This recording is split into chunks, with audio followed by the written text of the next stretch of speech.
Hello and welcome back to this build update. Let's start off by showing you guys how the build works. This is the level 85 area and I'm level 74.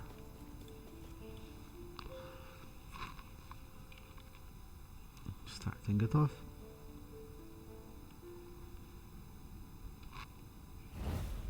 Okay, we go into our Spriggan form. This is a cold Spriggan form. Basically, it's like a totem build. This is what best I would describe it as.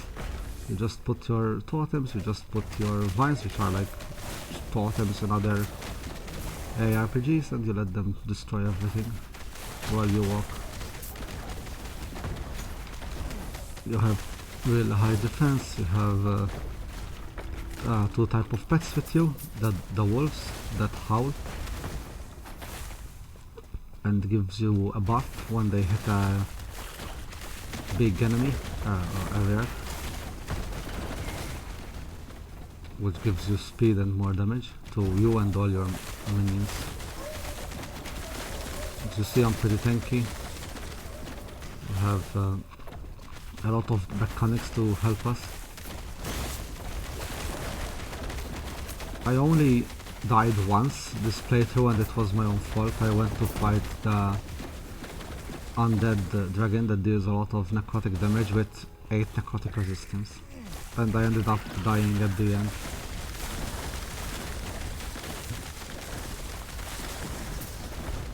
But apart from that, it's really tanky. My gear is still lacking. I have this habit of trying to get really good gear rather than build it up slowly, and it worked against me. As you see, the clear is pretty quick considering these mobs are all 11 levels higher than me.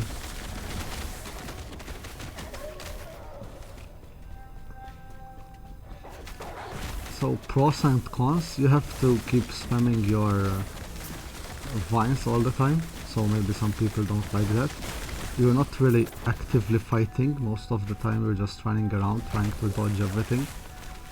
Damage is solid, and most of the time you freeze your enemies, so it helps with survival.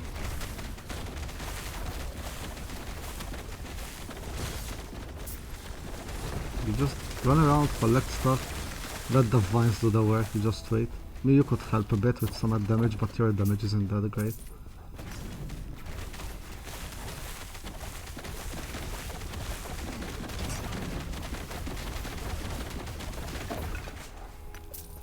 And that's it. That's what you'll be doing on repeat.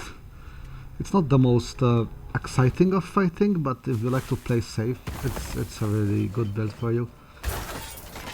Okay, so let's get in the build. As abilities, you have the wolves, you have ice thorns, you have the Spriggan form, summon Spriggan, and the Thorn Totem. Last time I talked about this build, I said a lot of bad things about Thorn Totem, but I found myself playing the Totem for some healing, so might as well it doing damage, and it does quite a good amount of damage since the update. So the wolves, what do you want? You want to get Pack Hunters, so you have 2 wolves. You want to get the Battle Cry. This is basically the reason you want wolves, and you want to have 2 in order to proc this more. It will howl on boss hit, which will give you attack speed and movement speed. And I didn't mention this last time because honestly I didn't notice it. This is a new thing, Shaman Bond. It basically gives you attunement buffs rather than just strength. And this, as you see here, it gains a lot of damage and health from the attunement because you stack attunement and not strength. This is a must-have point. The last point, you just put it in health or in more leech, you decide. But you want to have the 5 attack speed for it to attack more, the howl, the companion, and the shaman bond. Ice Thorns, this is our defensive thing. It will auto cast with Bramble Armor and Spell Thorns. So when we're hit, it has a 40% chance to cast. And you want to have Thorn Barrier. Upgrade it to full and with increased duration. Last point, I would put it into Blob Shield to recast it. For the Spriggan, the totem are worth it. Last time I talked about it, I said I don't think it's really worth just because of the 4 points needed in Totem Warden. But it's really good. The speed is good, the duration is good. The health is meh, rather heavy damage, but it's not bad. Last point, you get it, you put it in Branching Storm. In Branch Storm for the more penetration and more chance to pierce. So the way I would go for it is first upgrade the vines, then make them spellcasters, make them cold, get the totem, and then get the Branching Storm. The Spriggan you can go in many ways kind of, but you need to get Aura of Kinship for the adaptive spell damage. You want the dodge per attunement, that's 4 per attunement, it adds up a lot because you want to get attunement. I like having the crit and crit avoidance. I got a lot of points in the auras, so it keeps healing my minions and myself. And then I got 1 point in Crippling Root to block down mobs charging. Last point I will put in Ensnaring Root towards you instead in order to protect myself. For the Thorn Totem you want to have the chance to double damage, this is really good. You want to turn them to cold like the rest of our minions. And then you just get the spell cold damage, the base damage is good. Last point I'd probably put here in spell damage and a little bit less projectile speed. The cone width, it's good that the Thorns attack in a cone, but I don't really like decreasing the cone width because the Thorn Totem are especially good on AoE. For a single target you'll be using your vine. The vine is more oops. The vine is more single target. For a single target you go with the vine, and for AoE you just put the totems, they deal a lot of damage, especially with the double damage here, and it's a 50% chance to do double damage. For points, first you spend 20 points here. You need to get the attunement, you need to get the increased health and the increased spell damage for you and your minions. This 1 point you can place wherever, and you get Berserker after you get the Shaman Mastery. I went with attunement, 2 points for traveling, the lightning thing for traveling, and I went with the minion spell lightning damage plus 10, this is base damage. So all the crits and minion damage will add up on it. I got the more attunement and I got the adaptive spell damage and minion spell damage plus 16. This is really good ability, that's the only reason why I went Shaman. Most people go Druid when they're doing the Spriggan. I think this is better just for the 16 adaptive spell damage. In Druid we get 7 points in endurance and armor, 7 points in strength and attunement, and we get the +1 to all attributes. 1 travel point in Spirit Warden, you can put this wherever again, but some health and some mana, it's always nice.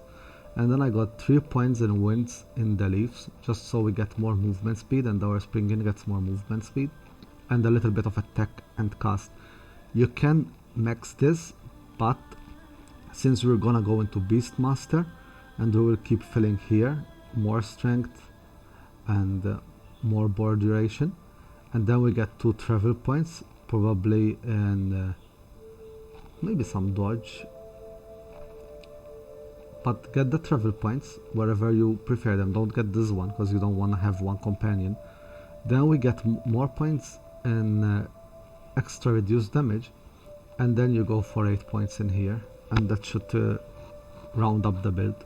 You get a lot more movement speed, you get 1 more movement speed and cast speed than you do from the one in the Druid, because this one only gives you 3 per point when you attack and cast speed.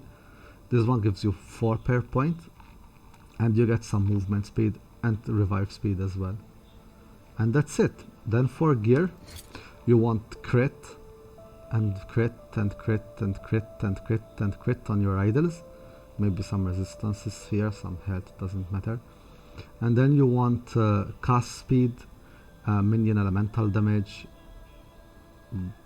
That's about it. Here, instead of the minion cold damage, you should get the minion spell crit chance. but for the rest it's the same. Attunement, vitality, health. These also minion spell crit. We have the death rattle for the stronger crits. We have a shield with more block chance. We have a 45% chance to block, and we block 37% damage. It's not bad. Ring, we get minion health, attunement, health, block chance. The belt is the legendary. We need this to stay in Spriggan form, and our rage keeps recharging all the time automatically. We don't have to do anything. You can just ignore it. We need the circuit for more speed. Minion armor, it gives a lot of minion armor, and the illusionary will help you get a couple of hits off of you. Gloves, you want attunement, health, minion damage. This is basically all we need, but these gloves are terrible as tier number, but it has the things I want on it. Boots, same thing, movement speed, attunement, health, and finally the relic with attunement, minion damage. You can go whatever you want on the secondary. The necrotic damage and chance to apply Fealty I haven't chosen those, but you can go with elemental resist, maybe some more endurance to make sure you have 60, and that's it. That's the build. Good luck and try it out. See you next time. Bye.